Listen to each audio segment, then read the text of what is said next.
All right. We are here today in the case of the State of Ohio versus Juan Soto. Case number 696908. The defendant is present in court with his counsel, Mr. Christopher Ribeiro, and here representing the State of Ohio, Assistant Cuyahoga County Prosecutors, Mr. Jeffrey Schnatter, Mr. Michael Steck-Schulte. We are here today for sentencing. On a previous day, the defendant was found guilty by a jury. Before I continue, we do have an interpreter present in court, so at this time I'm going to swear you in and then have you state your name, spell your first name and last name, and provide your Ohio Supreme Court number. So if you could please raise your right hand. Thank you. And you do solemnly swear that you shall well and truly interpret all questions put to the witness by court and counsel, and the answers thereto to the best of your ability as you shall answer unto God. To the best of my abilities, I swear you will. Okay. If you could state your name and first name, last name, and spell your first and last name for the record, and provide your identification number, please. Yes, Your Honor. My name is Pablo Uranga. That's Pablo. Last name Uranga, Uranga.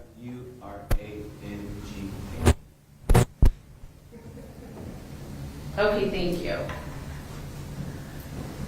All right, and as I stated on a previous day, the defendant was found guilty by a jury of multiple offenses. The defendant was found guilty of count 1, involuntary manslaughter, with an OBI specification as to count 1 in violation of 2903.04A, 4511.19, a felony of the first degree. The defendant was found guilty of count 2, involuntary manslaughter, in violation of 2903.04A, a felony of the first degree. The defendant was found guilty of counts 3 and 4, aggravated vehicular assault, felonies of the third degree, in violation of 2903.08A1A.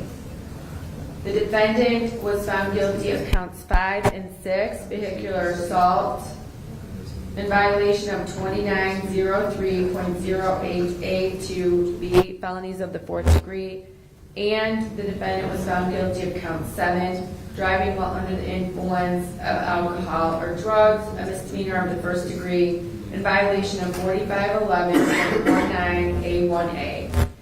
So we are here today for a sentencing. And is there any reason, Mr. Soto, that the court should not proceed with sentencing today? Or Mr. Ribeiro? No, Your Honor. All right, and did you have an opportunity to review the pre-sentence investigation report?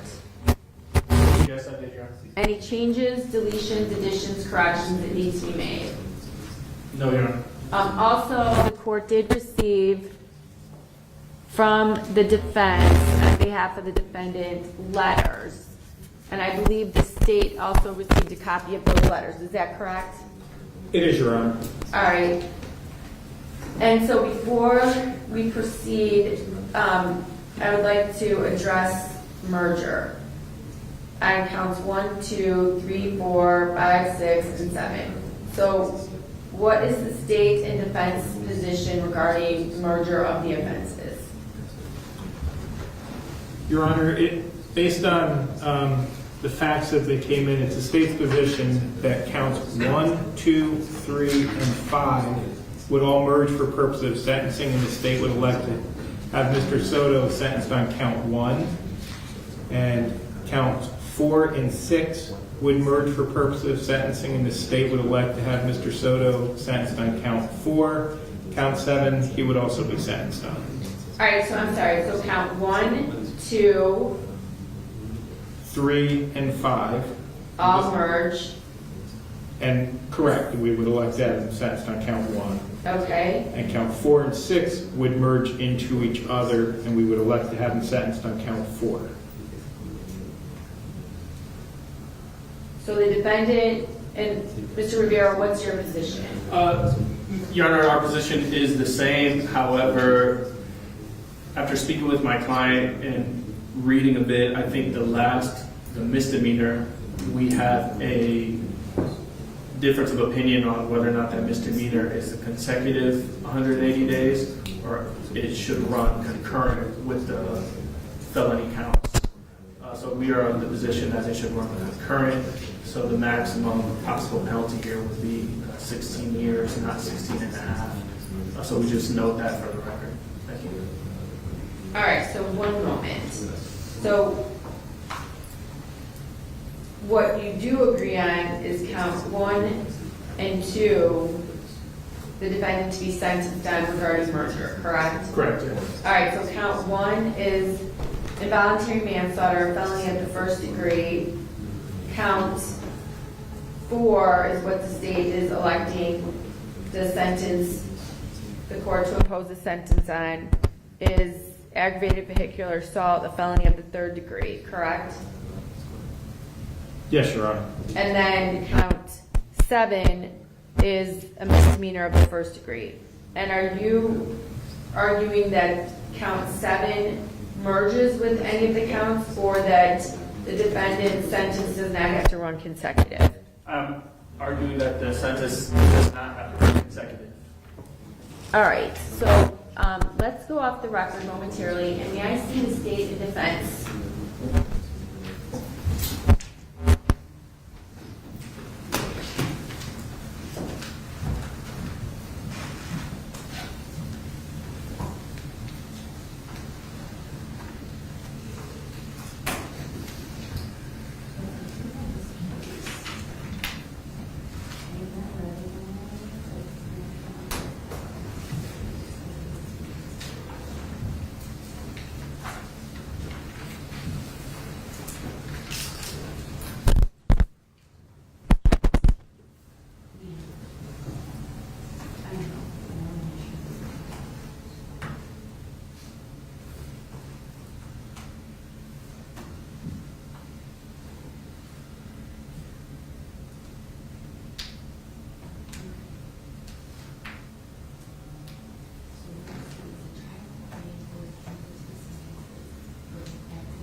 Turn it down. Oh. We turned it down when you asked for a sidebar. Oh, okay, good, thank you. Yeah.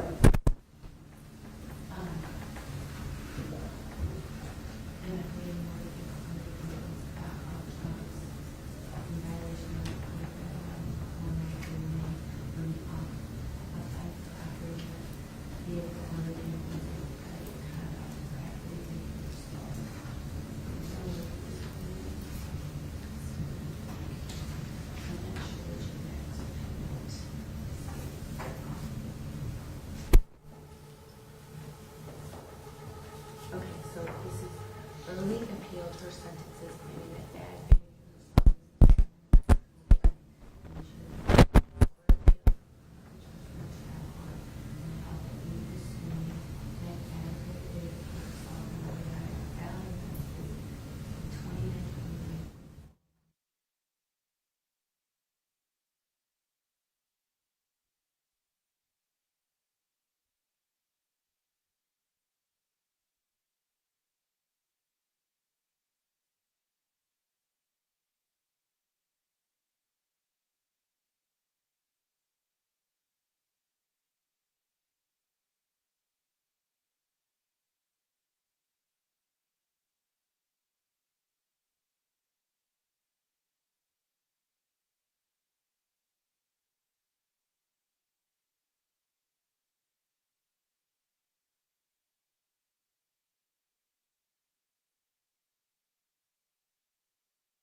All right.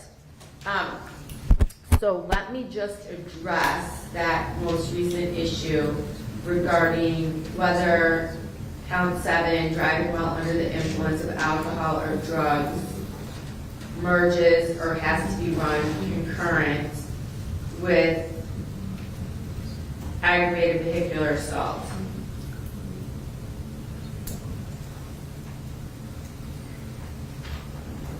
So I have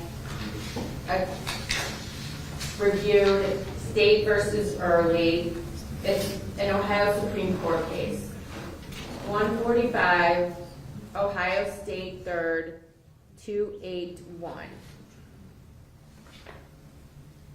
It states, after a detailed analysis, which I won't place on the record, but after a detailed analysis in this case, it states, we accordingly hold, and this would be paragraph 21, a trial court may impose cumulative sentences for both aggravated vehicular assault in violation of 2903.08 A1A and operating a motor vehicle under the influence of alcohol or drugs in violation of revised code section 4511.19 A1A when the offense of operating a vehicle while under the influence is the predicate conduct for aggravated vehicular assault. Furthermore, revised code section 2941.25 and 2929.41 B3 have independent effect, and it cannot be said that revised code 2929.41 B3 provides an exception to the allied offense statute. So while your objection, Mr. Rivero, is noted for the record, I believe that the law permits this court to impose a sentence separately on each offense, and that sentence may be imposed concurrently or consecutively. Is there any further argument from the state on the issue? No, Your Honor, thank you. All right. And Your Honor, I don't think I formally entered an objection for the record, so I just want to formally enter that objection and ask it be noted for the record. Thank you. Okay, thank you. And again, the court is referencing an Ohio Supreme Court case, State versus Early. It's EARLEY 145, Ohio State 3rd, 281. It was decided on November 10th of 2015.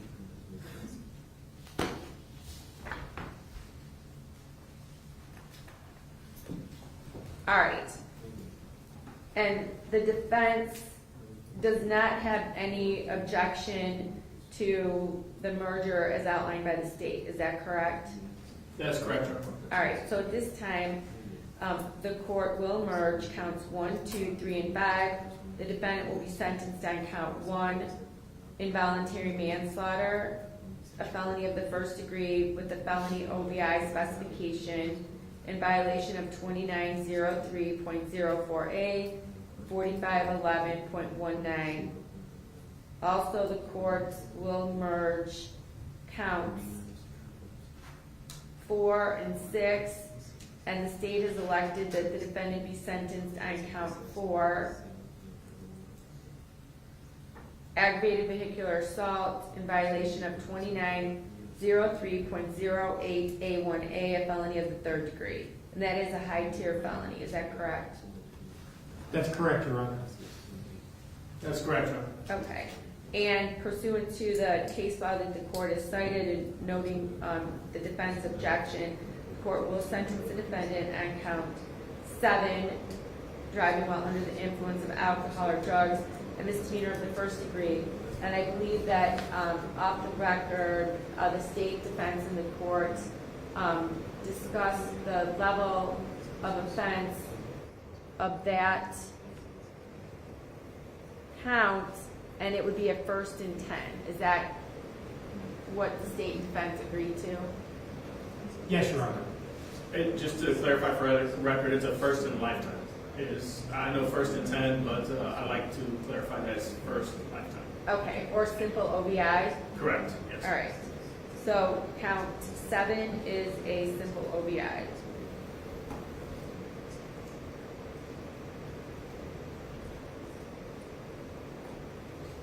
All right.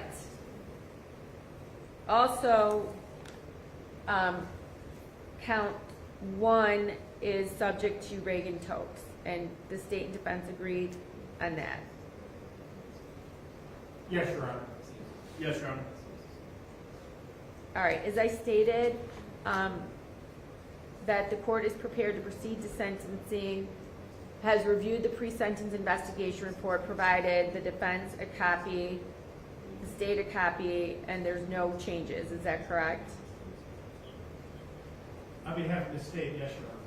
That's correct, Your Honor. All right, so, and the court did receive letters on behalf of the defendant, in support of the defendant, and it's my understanding the state received them as well. All right, on behalf of the defendant, Mr. Rivero.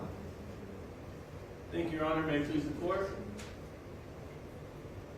I'd like to begin by giving a brief history of my client. He came to the U.S. From Puerto Rico at the age of 12, completed up to 9th grade, where then he stopped going to school. He's one of 3 brothers. He has a 3-year-old daughter, as well as a stepson. And he was working as an assistant at his brother's barbershop, as well as a carpenter and a painter. Your Honor, I'd like to just remind the court of some facts that we learned during the trial. The fact that I'd like to highlight is my client's actions after this accident took place. We saw that during the trial, my client stayed after this accident took place. He did not flee. He did not attempt to flee. He did not flee the scene and go make some false police report. He stayed, and in that video, we saw that he assisted in pulling a decedent and other injured individual from the wreckage. Judge, my client is going to make a brief statement, and it will be brief given the fact that appeals are possible in this case. So he does want to preserve his rights and preserve anything that may come up at an appeal. But he does feel tremendous sadness about what happened here. He thinks about Guillermo Quiñones, who was not a stranger to him, daily. He thinks about Hillary Pinero daily, and he does feel extreme emotion and sadness about the loss and the suffering that her family has experienced and that her children have experienced. Judge, I'd like to highlight that a good indicator of a person's character is what they do in a situation when there's no time to think. After this accident, there wasn't much time to think. He chose to stay. He chose to help these people. And for that, I believe it should count for something. I think it's a testament to his true character, which is he's a caring individual. He's not a bad person.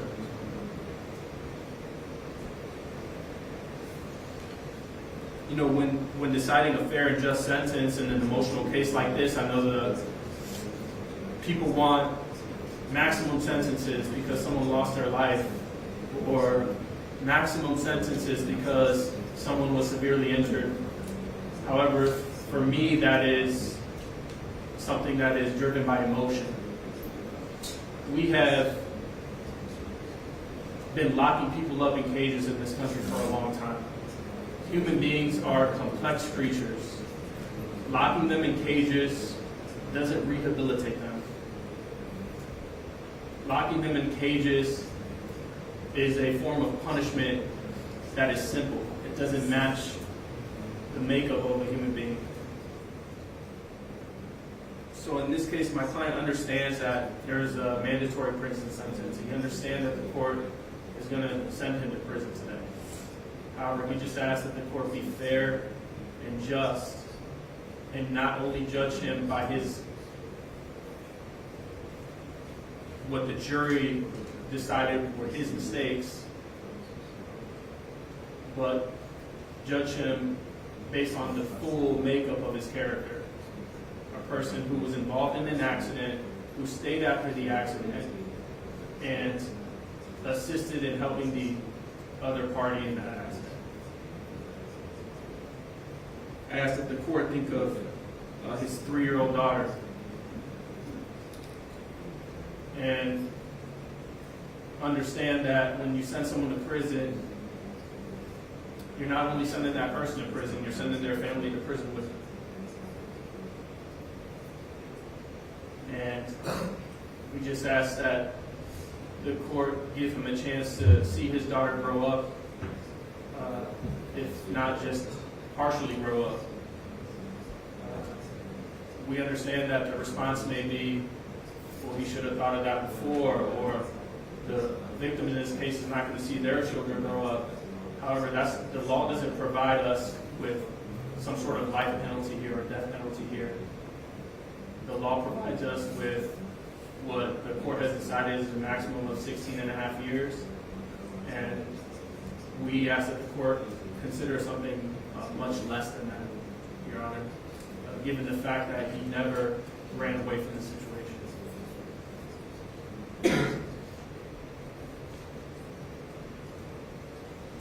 And with that, Your Honor, I'll let my client read his statement if he still so chooses. Yes. Okay, thank you. Okay, Mr. Soto, is there anything that you would like to say? And I would just ask that everyone speaks slowly and loudly so that our court reporter can take down all of the information.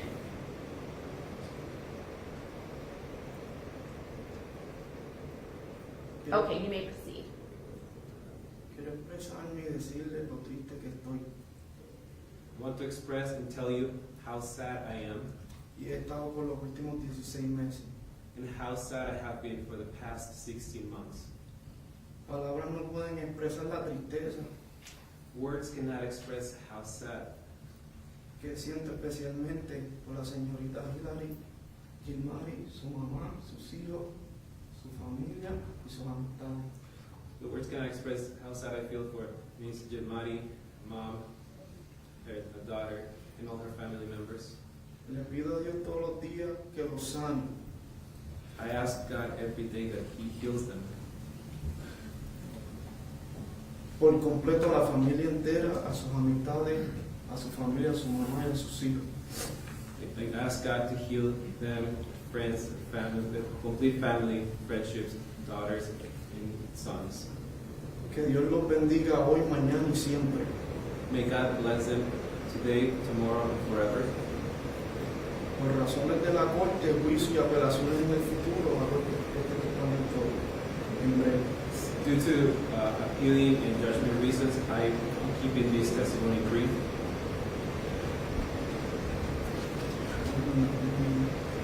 There's nothing else that I'd like to say.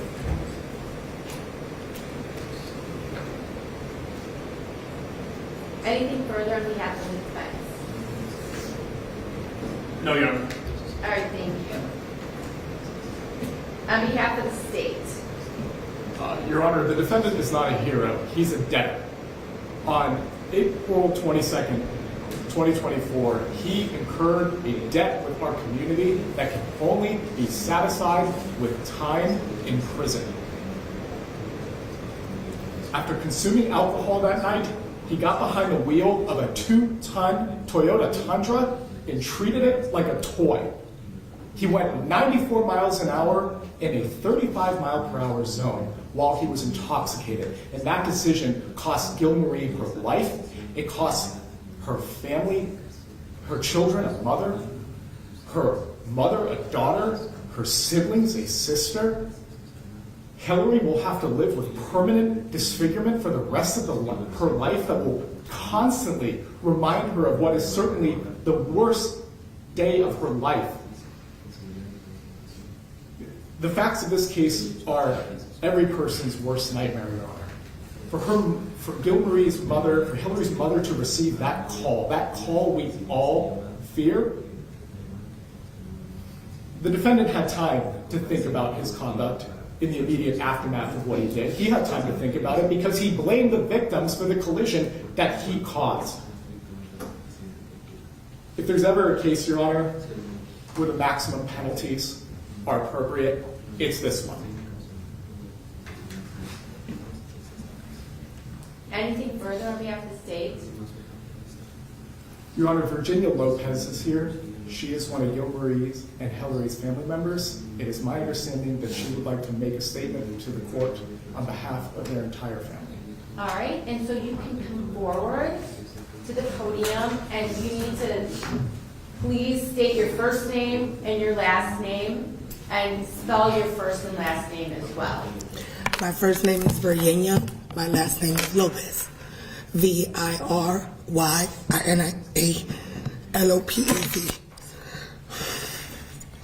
On behalf of my family, I would like to ask you to give this gentleman the max. We grew up with him, and all because of a simple wrong choice of getting in your vehicle while you were drinking. My niece that is 3 years old will not have a mother. My nephew that is 12 years old will not have his mother.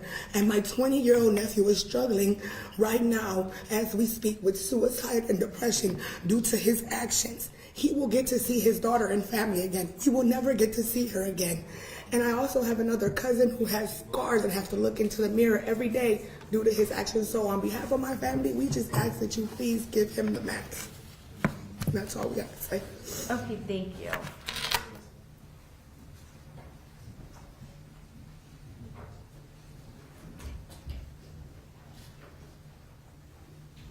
And anything further on behalf of the state? No, Your Honor. Thank you. All right, thank you. All right, well, Mr. Soto, I have a few things that I would like to say as well. As I did have the opportunity to hear the facts of these offenses through the jury trial and hear of the significant loss of life, the significant debilitating permanent injuries sustained to the second victim, the damage and destruction that occurred as a result of your actions. And it was simply overwhelming to hear.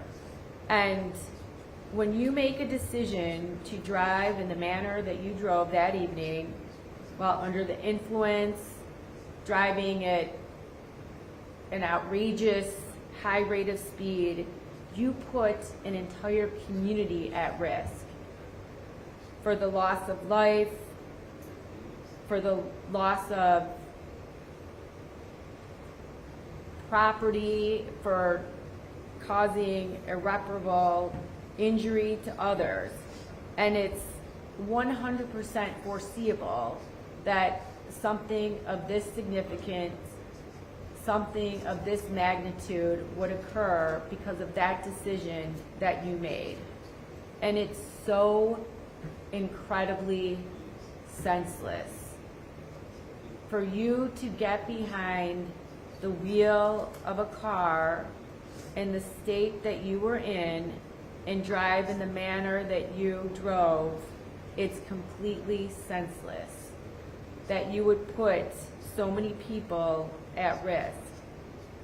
And while you may not have had the intent to commit the crimes that you committed, your decision to drive under these conditions and drive in the manner in which you drove, the results were, as I've already stated, foreseeable. And you are responsible. And as I stated as well, when you make a decision to drive under the influence, that you place so many other lives at risk. Anyone who could just be traveling the roadways on that particular time and place, anyone who could have been in that vicinity. You put the entire community, people who just are living their lives, and you put everyone at risk. And those who attempted to save the life of the victims involved in this, you put their lives at risk too, as your actions created a significant fire. And so anyone in that area was at risk based on your actions. And this court's responsibility isn't simply to punish you, but it's to protect the community as well.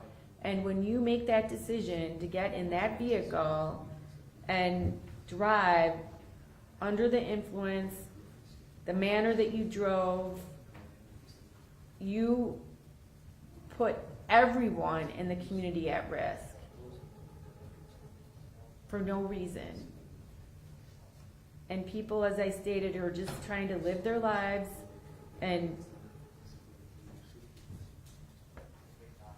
do what they do on a normal, regular day, and then have to fear someone in your situation. And that's what's so incredibly disturbing here in this situation. And as I've already stated, so incredibly senseless, as it could have been avoided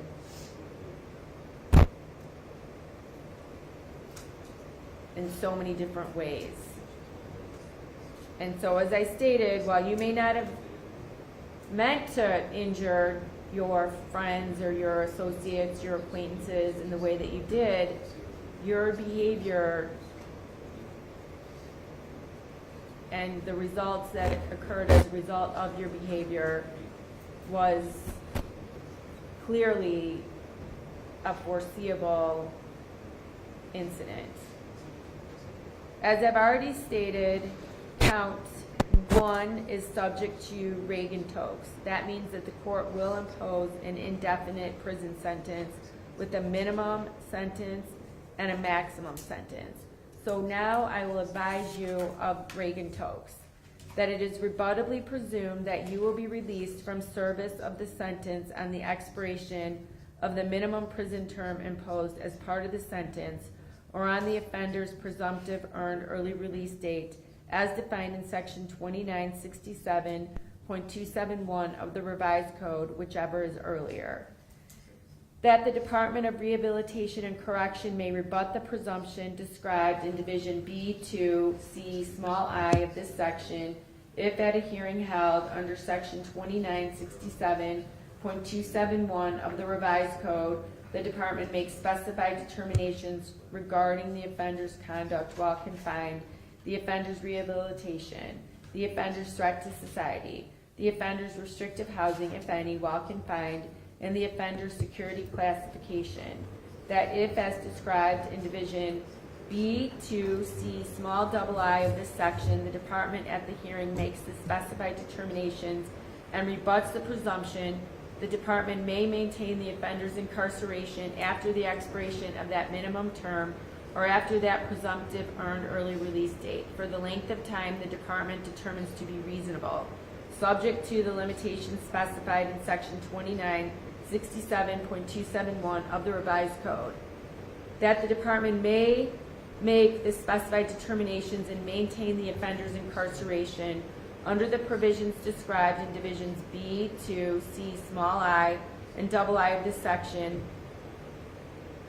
more than one time, subject to the limitations specified in section 2967.271 of the revised code.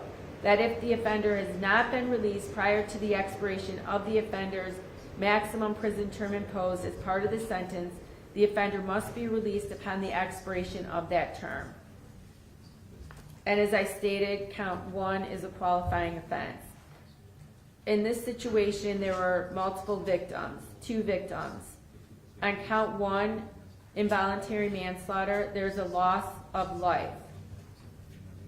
There's no more seriousness of that offense than the loss of a life. And as a result of your actions, a life was lost senselessly.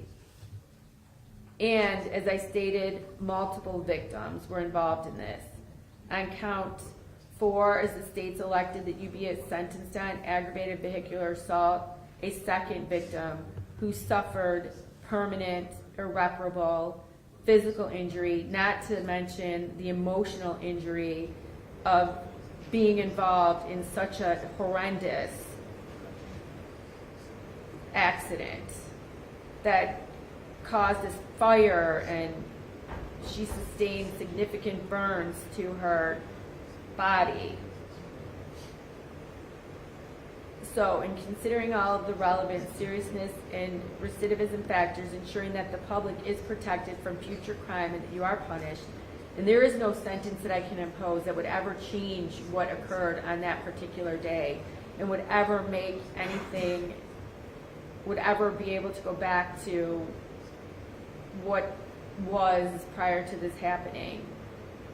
And again, as I've stated, that this court's responsibility isn't just to punish you, but it's to protect the community. And obviously, as a result of your behavior, your actions, the community needs to be protected as you put so many people's lives at risk, not to mention the ones who significantly suffered as a result of your behavior. So on count 1, involuntary manslaughter, a felony of the first degree in violation of 2903.04A, I am a felony of the first degree, I'm imposing a prison sentence of 10 years. On count 4, aggravated vehicular assault, a felony of the third degree in violation of 2903.08A1A, I'm imposing a prison sentence of 3 years.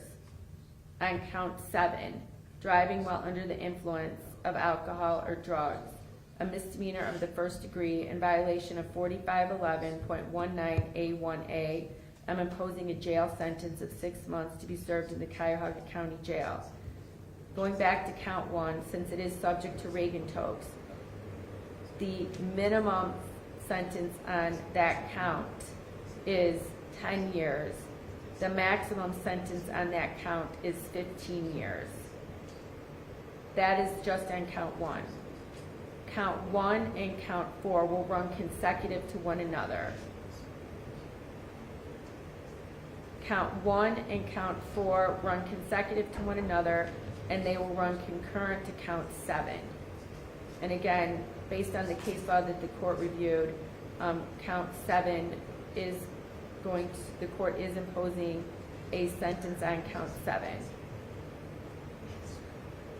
And I'm finding that the court may impose a concurrent sentence to counts 1 and 4.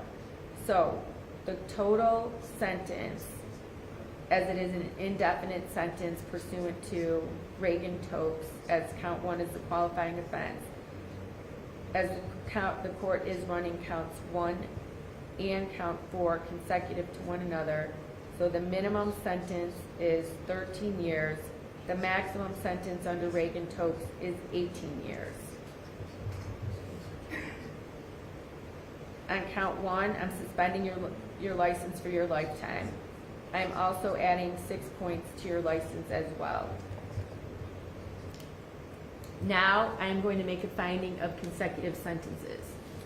I find that a consecutive prison sentence is necessary to protect the community and to punish you. It's not disproportionate. I find that the harm is so great or unusual that a single term does not adequately reflect the seriousness of your conduct. And your criminal history shows that a consecutive sentence is necessary to protect the public as well. I also find that at least 2 of the multiple offenses were committed as part of one or more courses of conduct, and the harm caused by two or more of the multiple offenses so committed was so great or unusual that no single prison term for any of the offenses committed as part of any of the courses of conduct adequately reflects the seriousness of your conduct. Here in this situation, there are two victims, a life lost and another victim who sustained significant, permanent, disabling injuries that were so significant to warrant a consecutive sentence. And again, these were two individuals who were living their life, traveling on a roadway, and encountered you and your behavior behind the wheel of a car, being under the influence of alcohol and driving at a rate of, I believe the testimony was, in excess of 90 miles an hour. For those reasons, a consecutive sentence is necessary. In addition, when I review your record, it also supports a consecutive sentence. In 2014, you pled no contest to open container, and you were found guilty of that. In 2014, you were found guilty by a jury of, it appears, rape. And then you have this offense. There was also an offense that may have been in Puerto Rico from 2010, resisting officer. I'm not sure what occurred as a result of that, as there's no further information. Also, as I stated, the court reviewed your pre-sentence investigation report as well, and all of the information in there. Your license had previously been suspended once from the information that I read as well in your pre-sentence investigation report. Also imposing the sentence, I did have the opportunity to review the letters that were prepared on your behalf. And so that's why I believe the sentence that the court imposed is consistent with the facts of this case, what the court heard throughout the trial, the significant injury, the loss of life, and on your criminal history as well. So as I stated, the court is imposing a lifetime suspension of your driver's license on count 1 and 6 points as well. On count 7, as I stated, I'm imposing a jail sentence of 6 months in the Cuyahoga County Jail. On that count, I'm fining you $375. On that count, your license is suspended for 3 years. And as I stated, count 7 runs concurrent to counts 1 and count 4. The prison sentence imposed on count 1 and count 4 runs consecutive to one another. And just so it's clear, as count 1 is subject to Reagan Tokes, the court is imposing a prison sentence of 10 years. That is since it is an indefinite sentence, that is the minimum sentence on count 1. The maximum is 15 years. And as the court has run count 1 and 4 consecutive to one another, the total prison sentence is a minimum sentence of 13 years and a maximum sentence of 18 years. I'm going to waive fines. I'm ordering that you pay court costs. You may perform court community work service in lieu of costs. Now, I will advise you of post-release control. As part of your sentence, since you are being sent to prison, you are subject upon your release from prison to a period of post-release control to be supervised by the adult parole authority. For you, for a felony of the first degree, as in count 1, it is a mandatory minimum of 2 years up to a maximum of 5 years. On count 4, I believe it is a crime of violence. Is that correct, or is it not? A felony of the It is third not, degree? Your Honor. Okay, so on count 4, it is up to 2 years at the discretion of the parole board. If you violate any post-release control rule or condition, you are subject to a more restrictive rule or condition, a longer duration under supervision, or you could be sent back to prison even though you've done all of the time to which you've been sentenced. You could get up to 9 months in prison for each rule violation. The total for all rule violations cannot be any more than 1/2 of the prison sentence you receive unless the rule violation is for committing a new felony, in which case you could receive a prison term of the greater of 1 year, or the time remaining on post-release control. In addition to any time that you receive for the new felony, this prison term must be served consecutively to any prison term that you receive for the new felony. As I stated, I'm waiving your fine on the other counts and imposing a fine of $375 on count 7. I'm ordering that you pay court costs, but you may perform court community work service while you're incarcerated in lieu of court costs. And now, before I read you your appellate rights, may I see the lawyers for a minute?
That's right. Well, I forget. I know that, you know. Okay. All right, so we can go back on the record. And so the court did impose a sentence pursuant to Reagan-Tokes. And before I advise the defendant of his appellate rights, Mr. Rivero. Thank you, Your Honor. I did want to note for the record an objection to the 13 to 18 years. It is the defense's argument that Reagan-Tokes is only imposed on count 1. Therefore, there's only a possibility of count 1 to 10 to 15 years, and then 3 years consecutive on count 4. So while the possibility of him serving 18 years is there, the Reagan-Tokes language should state 10 to 15 years instead of 13 to 18 years. And my fear is, and the rationale behind my argument is, I would like the decision on Reagan-Tokes imposition to be made at the end of the 10-year mark instead of the end of the 13-year mark. So I would ask that the court just note that objection for the record. Thank you. All right, thank you. Does the state wish to be heard? Your Honor, it's the state's position you accurately reflected the sentence. Count 1 would be an indeterminate sentence of 10 to 15 years, and that would be served consecutive to the 3-year sentence on the other count. I believe your sentences should be reflected that way in the journal entry, and the Department of Rehabilitation and Correction will have no problem interpreting it that way.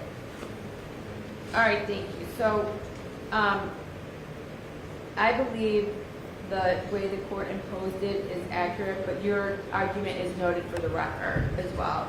So the courts impose a minimum prison sentence pursuant to Reagan-Tokes of 13 years, a maximum prison sentence pursuant to Reagan-Tokes of 18 years, as the court ran count 1 and count 4 consecutive to one another.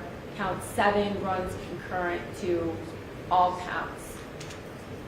Also, I would note on count 7, I am going to impose as I stated, a license suspension of 3 years, adding 6 points. But again, count 7 runs concurrent to all other counts. All right, anything further before I advise the defendant of his appellate rights?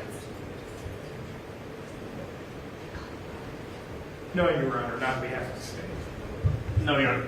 All right. Mr. Soto, you have a right to appeal your conviction, your sentence in this case. And you do that by filing a notice of appeal with the clerk of courts for the Court of Common Pleas within 30 days of this sentence. If you're unable to pay the cost of an appeal, you have the right to appeal without payment of those costs. If you're unable to obtain counsel for an appeal, counsel will be appointed without cost. If you are unable to pay the cost of documents necessary to an appeal, the documents will be provided without cost. You have a right to a notice of appeal timely filed on your behalf. Do you wish to appeal? Yes, he does, Your Honor. And are you able to afford counsel to represent you on appeal, Mr. Soto? No, he is not, Your Honor.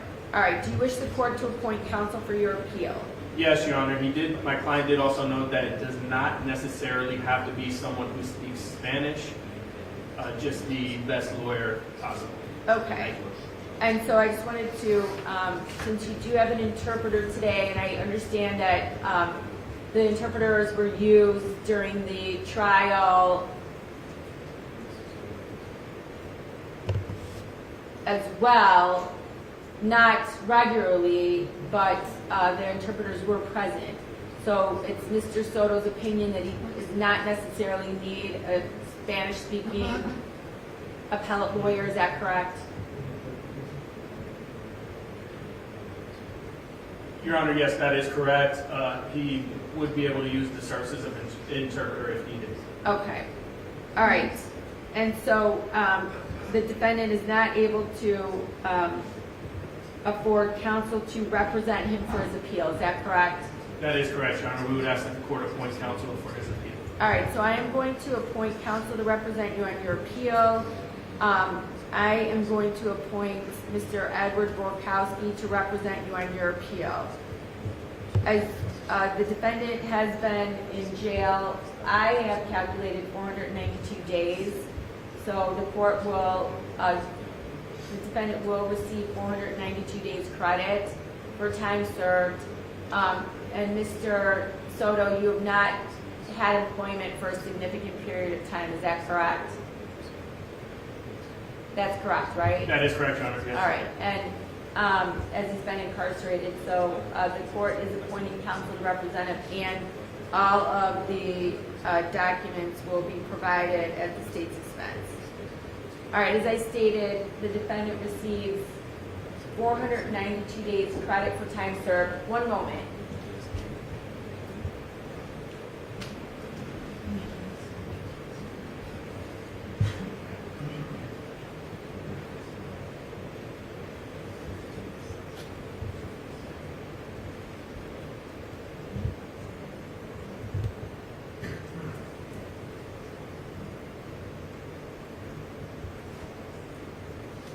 May I see the lawyers for a moment?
All right, so just so we're clear, Mr. Soto, I am suspending your driver's license on count one if I didn't say it clearly for your lifetime, as it is subject to a lifetime suspension.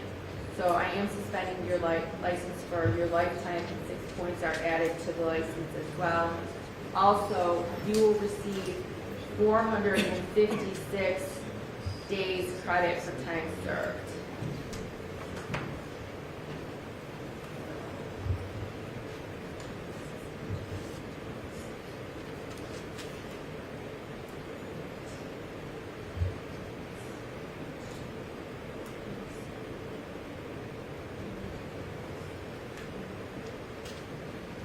All right, anything further on behalf of the state or the defense? Not on behalf of the state, Your Honor. Thank you. No, Your Honor, thank you. Okay, you're remanded. Good luck to you. All right, thanks, everyone.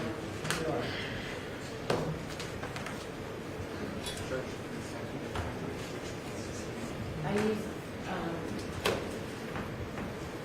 do you know the list of these? I don't. Okay, I'll give them to you too, just in case it's C and D.